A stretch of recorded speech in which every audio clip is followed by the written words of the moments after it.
Et justement, la Coupe d'Afrique des Nations des moins de 17 ans s'ouvre dans quelques jours à Libreville, au stade d'Angondje, où se déroule en même temps le dialogue politique. Alors, au niveau organisationnel, comment cela se fera-t-il? Les explications avec Jean-Raoul Badinga.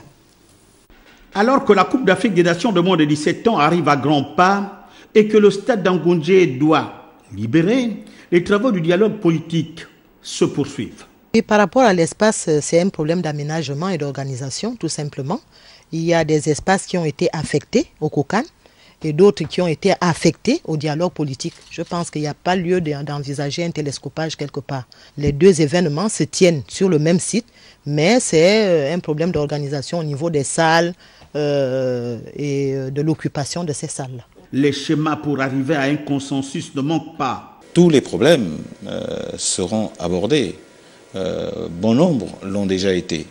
Et tout le reste sera abordé au cours de notre échange. Il s'est adjoint d'autres problèmes que nous avons jugé utiles d'aborder pour pouvoir avoir, un apport plus efficace et plus efficient. Mais jouer la prolongation nécessite les moyens financiers, des moyens supplémentaires. D'abord, il faut laisser parler les gens, comme dit la chanson. Laisser parler les gens. C'est une sorte de respiration. On ne peut pas empêcher cela. Mais ce qui importe ici,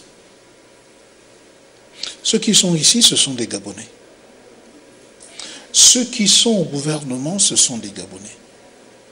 Ceux qui demain seront au gouvernement, ce sont toujours des Gabonais. L'idée qu'on est au gouvernement pour se servir, on devrait mettre une croix là-dessus. On devrait être au gouvernement pour servir les autres, au lieu de se servir.